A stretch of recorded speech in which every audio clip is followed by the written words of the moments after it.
Gente, toda a articulação política por trás da aprovação dessa taxação lá no Congresso teve um participante importante, ministro da Fazenda, Fernando Haddad. E o Vitor Irajá vem para cá, já está aqui com a gente, para explicar um pouquinho qual que é o impacto dessa votação que aconteceu ontem na Câmara dos Deputados para Fernando Haddad. Vitor, boa tarde para você. Boa tarde, Clarissa. Boa tarde a todos. De fato, é uma vitória para Fernando Haddad, que havia se posicionado anteriormente, que eu tinha, inclusive, relatado que esse assunto estava sendo tratado de uma forma política e não técnica, que essa discussão ela teria que ser técnica e que o Congresso Nacional teria que dar uma resposta a respeito dessa taxação das blusinhas. É, na verdade, uma vitória para Fernando Haddad, porque a gente percebe, inclusive, que há uma percepção muito mais positiva em relação ao trabalho de Fernando Haddad junto a deputados do que os próprios responsáveis pela articulação política do governo. Ele é melhor avaliado, por exemplo, do que o ministro Rui Costa, por deputados, melhor avaliado por deputados.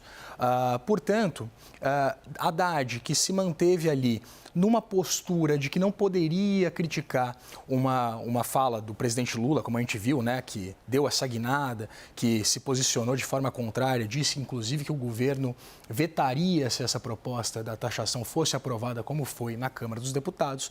Haddad não poderia se indispor ali e contrapor o seu chefe, o presidente Lula, mas veio se movimentando e se sagrou vitorioso com o Congresso Nacional, inclusive assumindo a responsabilidade e essa pressão pública em torno desse assunto. O governo se poupa das críticas, porque, de fato, a taxação ela foi muito criticada nas redes sociais. O Congresso assume essa responsabilidade e assume exatamente vir alvo dessas críticas por parte da opinião pública, e Haddad, dentro da sua estratégia em torno dessa proposta em específico, se sagra vencedor, Clarissa. Tem um ponto, Irajá, em relação ao posicionamento que Fernando Haddad sempre adotou em relação a essa questão, Vale a gente lembrar, Fernando Haddad, lá atrás, foi quem levantou essa bola pela primeira vez. Ele disse, olha, queremos taxar as compras que vêm por meio dessas grandes varejistas. Por quê? Estava ali buscando formas de trazer dinheiro para o cofre do governo.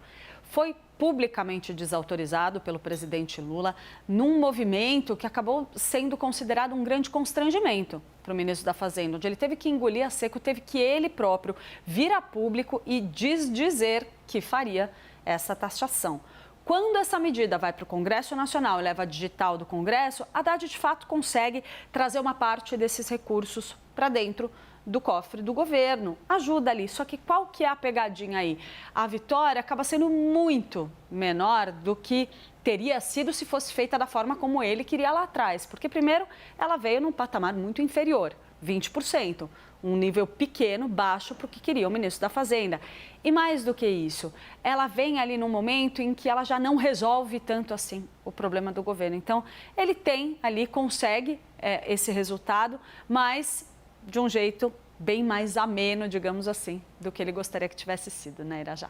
É isso, Clarissa, mas na verdade é mais uma vitória do ponto de vista político do que econômico. Se de fato a taxação de 20% ela vai render muito menos para o governo do que essa taxação de 60% que era ensejada pelo ministro Fernando Haddad, prova só que Haddad tem um poderio de articulação e de diálogo com os parlamentares muito maior do que as alas políticas do governo, essas sim que estavam indo na direção que defendia o presidente Lula em relação a não taxar essas plataformas estrangeiras, Clarissa.